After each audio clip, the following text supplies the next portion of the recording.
Giovanni Bolandrini. We're here in beautiful Almaza Bay in Egypt. Thank you so much for joining us for this interview. Thank you for calling me. Absolutely. I've actually been looking forward to this for a while. You were one of the people that I really wanted to target for profiling in our magazine. I'm a frequent guest of Khufu's. I remember Pier88 from El Gouna since many, many, many years. I think, when did it open originally? 2008. 2008. Okay. Yeah, I moved to Egypt about 22 years ago for the first time. So I've been seeing El Gouna or Pier88 and El Gouna for many, many years. And then when Khufu's opened, when you opened the Pier88 in Zamalek, I'm a huge fan. So I've been looking forward to talking to you about this for a while. Thank you so much. Absolutely. It's an honor. Yeah. Well, actually, let me start with you growing up. You're Italian. And where are you from in Italy? Actually, I was born in a region in Calabria near Sicily. It's actually the last piece of Italy, the peninsula of Italy. It's a very poor region, but very beautiful. Really, probably one of the most beautiful regions. I surrounded by mountains in the center and sea on the side. Oh, wow. So I was born on the sea. And did you grow up in a city there, or was it more of a... No, actually, I was born there. Then my father was from the north, and my mother was from there. So we moved when I was very, very, very, very little there. I grew up actually in Bergamo, near Milan, near Como. And then I moved to London in my 20s, when I was 20, actually. What prompted you to move to London? Why the UK? Actually, I was one of these kids that didn't come from a very wealthy family. I came from a working class family, very Catholic. And since I was young, I had some issues at home. My father left, and I grew up at already 7. I was dreaming of becoming an actor. And then I was starting the normal life of a small village, going to work, going to church. And then I finished the army one day. I finished, everybody was crying, no, why? I took a small bag and I hitchhiked to London. This was 1982. And so you arrive in London as a fresh, 20-year-old. Here I in London, the honest truth, without knowing London. I didn't speak a word of English. Yes, I had a school English, that you learn. I actually slept on the benches for like 7 days, for a week, until finally I met someone and said, no, come stay with me at home. And that is where I start to go to work and blah, blah, blah. So I assume you eventually got on your feet in London. What did you end up doing? Well, actually, when I went to London, the real dream was I wanted to learn English and then go to New York, to the New York School of Acting. I wanted to be the new James Dean. When you're 21, you have this dream. Yeah. This craziness that drives you to do things that you will never do with the rationality, but they are enough crazy and on the edge to give you the power, the stamina to do things. Nothing. I start to immediately. I've always been a very good boy. I never been in trouble. I start to work out. First day I went into a restaurant and I start to wash dishes inside the restaurant. My mom was calling me, and I was mom sick because I wanted to eat at home and I couldn't. And my mom, she said, Giovanni, and I said, Mom, don't worry. I mean, they are scripting me. I'm that. She said, Giovanni, tell me the truth. I said, yes, Mom, I'm working in the restaurant. And then from there, I start all my career in the fashion. Slowly, of course, took me a long time. But when you were starting to work in London, you said you started working in restaurants, but then you got into fashion. Were you doing those simultaneously? No. Actually, when I started to be true, obviously, I was starving. I needed to work. And basically, what I knew, it was just the work and home. Work at home, I was doing maybe 14, 15 hours a day in Pizzaland. I was washing dishes in the kitchen. So after that, there was a couple of people used to eat in Pizzaland almost daily. And one of them was was the owner of a franchising shop of Benetton. So I remember very well Attilio. I said, please let me work in the shop. Then one day he said, look, I have a shop. I have a position.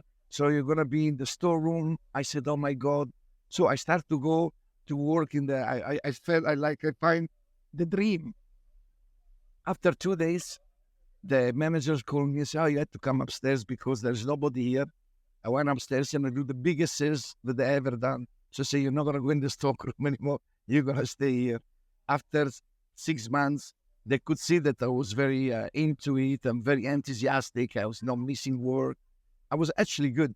So they started to give me the management of a shop. And I was like 22, 23. It was an experience. And then from there, I decided to, I said, no, I'm going to go back. At the time, I used to have, my uncle used to be the brother of my mom, was quite, he made it in Rome. You know, he had a big business, and he was my best friend, my uncle. I said, I'm going to come. So I resigned. I'm ready. Then all in a sudden, I find the job as a manager in a very popular store. So I stayed, and then from there I started my career in fashion. But it's a long story. It's a book. So which is harder, that experience growing up in London and trying to make it there, or trying to run a business in Egypt as a foreigner? Which would you say is harder? Well, this is a very nice question, and it's a very intelligent question because that has a lot of meaning behind. I don't know. Both. Yeah. Because being a foreigner, everybody thinks that you have, no, you're not advantage in this country being a foreigner. I tell you, I love this country too, and my children also, but it's not easy. Fast forward maybe 10 or 15 years when you're in London. How did the idea for you to get involved in Egypt come about? Because you were living in London at the time when you were introduced to Egypt, right? And I would thought, to be honest, that I would never leave London ever, because London was my city. I grew up there. I mean, I knew everyone. And the moment that London started to me to decline. But the moment that I started in 2008, it was the bad moment in London because there was a big recession and the big devaluation. But the 2000 when I came the first time, I was on my peak. I mean, I used to have a store, a very famous store where all the actors, footballers, singers, name them. I think more, I can tell you more who didn't come, they used to come.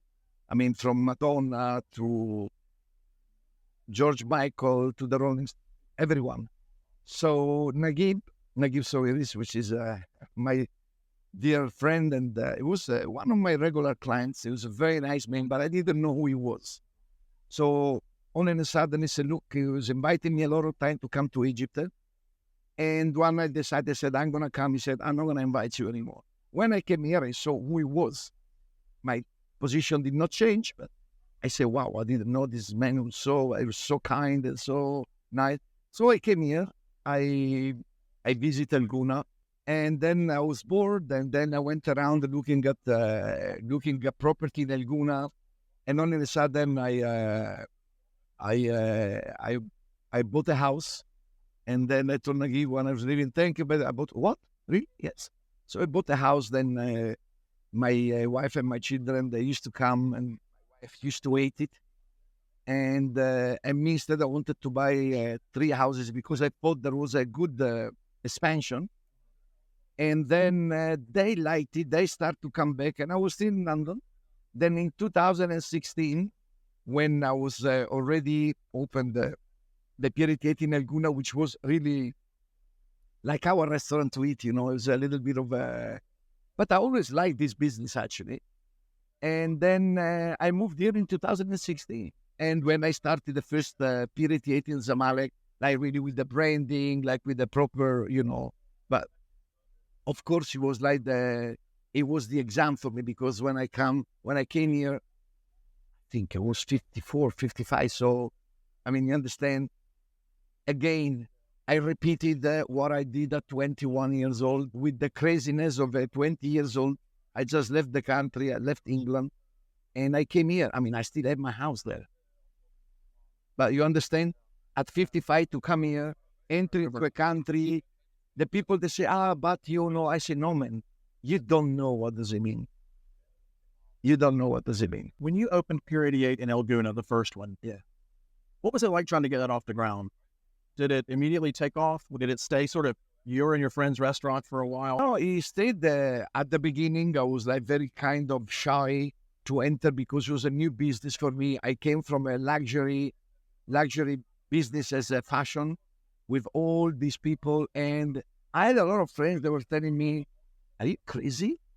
I mean, you crazy? You mean you you leave London, you're at the time I was under the reflector, all the footballers, everybody was coming. So you start from a boy from a little town that, and you start your career entering into something that you never imagined to be. I was a Rolling Stone fan, crazy.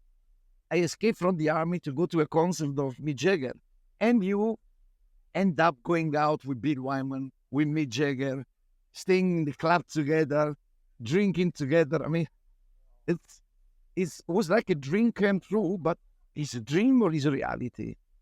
So Guna was the same thing, was something that I always do things slowly, step by step.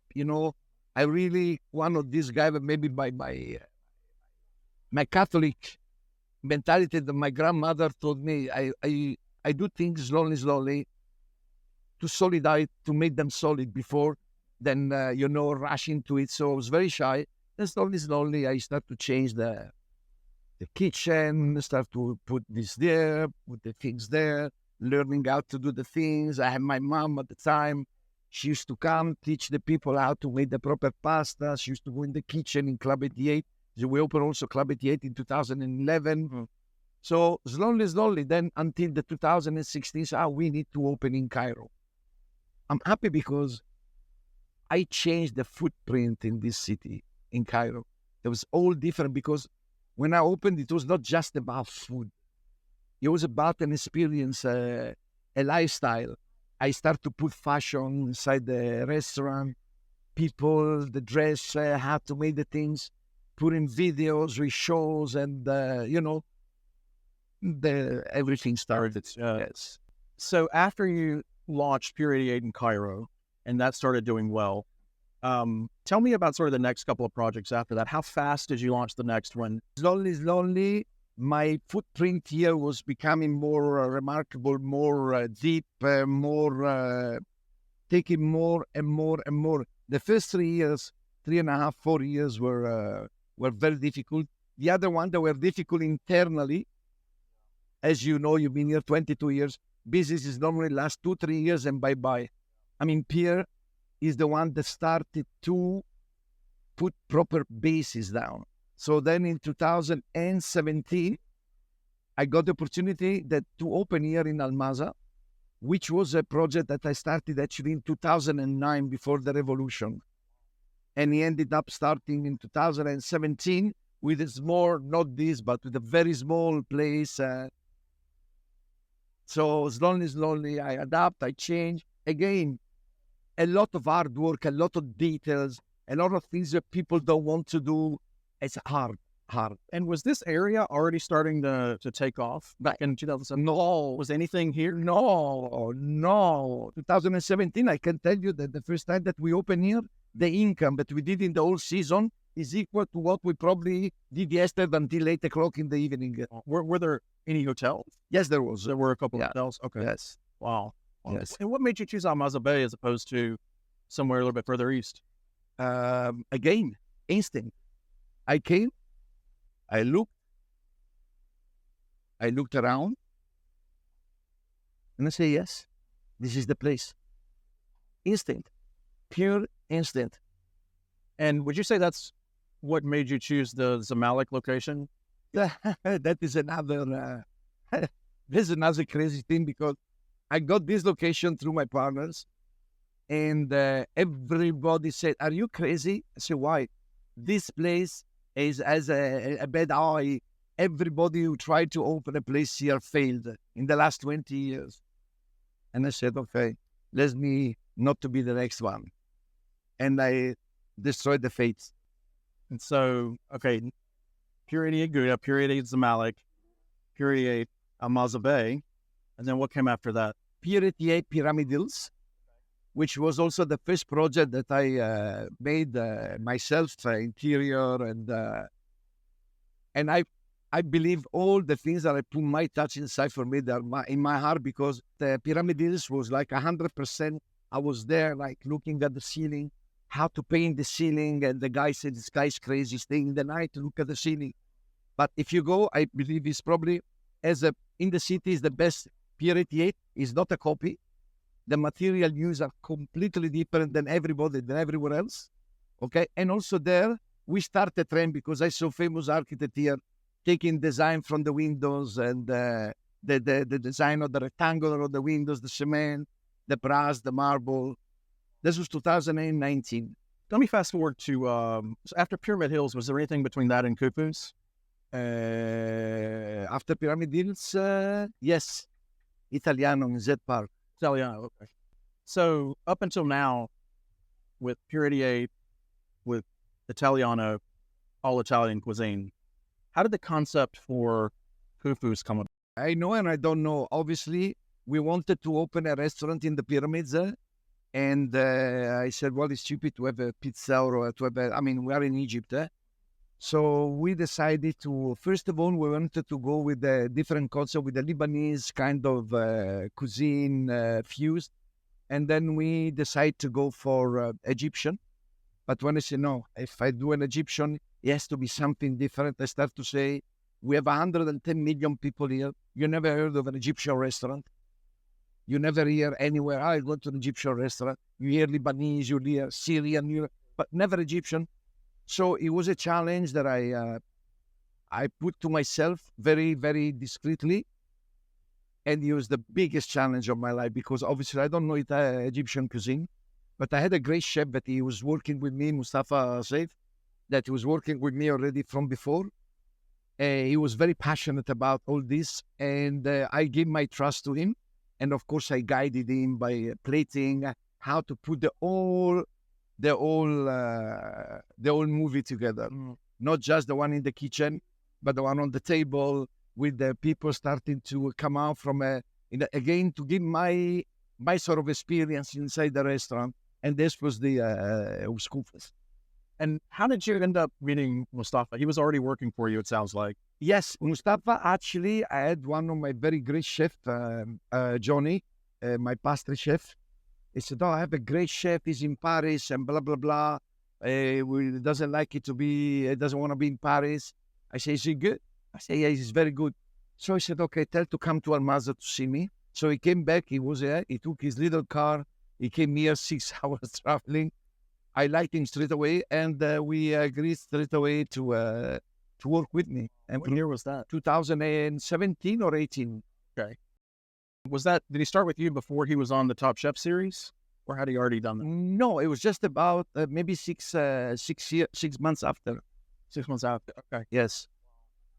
And so you tapped him to be the head chef also at Khufu's. And the thing I love about Khufu's and the cuisine there is I always tell folks it's like an artistic twist, an artistic interpretation of Egyptian food. So it's things that folks know and recognize, but at the same time, they may not recognize them on the plate. You said the right word, an interpretation, because in food, there is a criteria, but food is subjective. I mean, you might like it spicy, you might don't like spicy. You might like red sauce. There is criteria that when a plate is created, this is the plate, but then you can twist it yourself. So that's why there is so many fusion today of food that, I mean, in Italy, I don't know how many plates we have. Each region has 100, 200, 300 plates. So here as well, we decided to use traditional recipe, but then with a different twist, adding maybe a different spice and then giving a different... For me, it was like when I was working in fashion. Instead of dressing a guy or a girl, I was dressing the plates. And so the dishes you do have at Khufu's, was that a collaboration sort of between a melding of your and Mustafa's minds? No, it was Mustafa. It was him. Yeah, it was Mustafa because I didn't know, but I was just guiding him how to make this plate look stunning.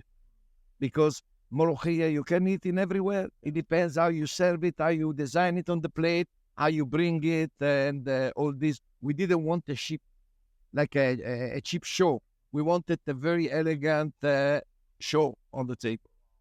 And the facility itself, that's owned by Sawiras or owned by... No, Pyramid facility is owned by the government. The government. The Orascon OPE, they have the leasing they have, I think, a 25-year leasing for the pyramids to renovate and to clean up everything in the pyramids.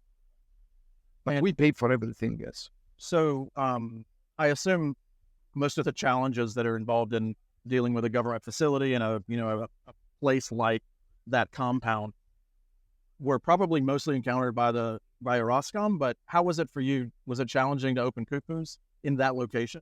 Yes and not. Some things were smooth, some other weren't smooth. Some other not mentioning, don't need to mention anything. It wasn't easy, it wasn't difficult. It was as a normal things to let's put it as a normal day at work. Yes. Gotcha. What about the reception to the cuisine there at Kufu's? How has it been? How was it in the beginning, especially Hard. the Egyptian audience? Hard, but we made it straight away. Why? Because the people, they saw something that they never seen before. The reaction of the public was amazing because they felt that for the first time, they were proud to go enter the pyramids to show, you see, this is our restaurant in Egypt. Did you see? You see? And the people are really, really enthusiastic. We didn't have any bad. Of course, you always had the one, but this, okay. I mean, after 100,000 clients, if 10 people said, this is not real Moroccan, this is not good, it's okay. I mean, let me ask you now about the next couple of projects. What do you have coming up? What coming up is that I will probably open another place just next door here in a resort, Silver Sand. Yes, at Silver Sand is one of compounds on Agip. We want to do the same concept as here because this, for me, this is amazing. I love, I can stay here morning, afternoon, night. I never get bored of staying here. It's homey. It's nice. It's extremely comfortable to be here. I've been in many other resorts and I can go there for dinner and then go. Here it's, I don't know, there's something in it. Yeah. And then I think there is time that we start maybe to expand and start abroad. What about the next couple of projects you have here in Egypt? Oh, don't be sure. Is that open yet? Yes, it's open in El Guna. Okay, open in El Guna. Yes. When did that open? In May. In May. Okay. What's that been like since it opened? Good. Yeah. Yes, because it's a little corner of a village in Italy. So it's very cozy. It's not big. It's very small. It's authentic. We don't have many plates, many dishes. It's authentic. It has umbrella open, lighting. It's like a corner in an old place in Italy. Oh, wow. Oh, that's Italian cuisine. Yeah, it's a very traditional Southern Italian cuisine. Oh. And this is the first concept that I might pay to expand, because it's easy, Kufu's Bistro. I've been hearing a lot about that, seeing a lot about that. I know it's not open yet. That's in the same building as Kufu's restaurant, yes. Right? And so how's it different from Kufu's restaurant? It's completely different because me and Mustafa invented the menu. The menu did not exist. It's a fusion. We said, let's try to fuse Mediterranean plates with Egyptian culture and Egyptian flavors. So that's why you find the tartare with the hummus and things that are Egyptian and they're mixed with maybe a French dish or the Greek salad with grilled feta. I mean, we made something completely new. So you said originally Kufu's menu was really Mustafa's creation, interpretations, but you two worked together to create the fusion Kufu's Bistro. Yes. Of course, she created the place. I create the idea. Very nice. But that's what I'm good at. I create ideas. I'm excited to see it. I climbed the stairs in that place a couple times when I wasn't supposed to, just to look up, at the view and see what was going on. Well, we will make a special day for you to come and try the food. I'd love to. I could tell it was going to be a beautiful space no matter what went there. So I'm glad that you guys did something good with it. And I'm glad too that it's you that, used that space, that opened another restaurant there. Are you going to be doing any other restaurants or anything else in that same complex? I don't think so. Maybe I will use the terrace, but I have a different idea for the terrace. Okay. We'll make it 3. Yes, but I want to use the terrace for a sunset, cocktails, drinks, gigs. Like to have a sunset session with the DJ and like once a week or, Do you think, will the complex be open after 5? We are all waiting, but yes, I spoke with the officials, and they will be open. So what about outside of Egypt? Do you have plans for other countries in the region? And do you have plans for anything back in Italy ever, or do you want to stay in this region? No, in Italy, I don't have plan, but because I left Italy 40 years ago, when you leave your country at 20, you will never change. You are Italian, but you just start to understand and you see the good things and the bad things. I don't know if I could help being working in Italy, because being raised in London, you change mentality, So, and apparently you're never a good speaker in your country. You had to go outside your country to validate yourself. It's a kind of a rule that maybe happened to you as well. That's why you're here. Yeah. I don't know what it is, but I actually have ideas. For instance, there is places like New York or other places where there's a lot of Egyptians, and having an Egyptian restaurant in places like London, Paris, for instance, or New York, it could be interesting because it doesn't exist. Or Athens, or even Milan. I mean, even Milan. So, but you need to go there with a proper project, with the proper ideas, because, the competition there is much harder than here. There's a lot of development going on tourism in Saudi Arabia. Have you ever thought about it? Yes. Also Saudi Arabia. We are, yes, but again, we do things very, very slowly. But yes, good that you mentioned it. Is in program. Have you been to Saudi Arabia for tourism? I have been in Saudi Arabia many, many, many years ago. Oh, okay. I haven't seen any of the new projects? No. I haven't either yet. Excited.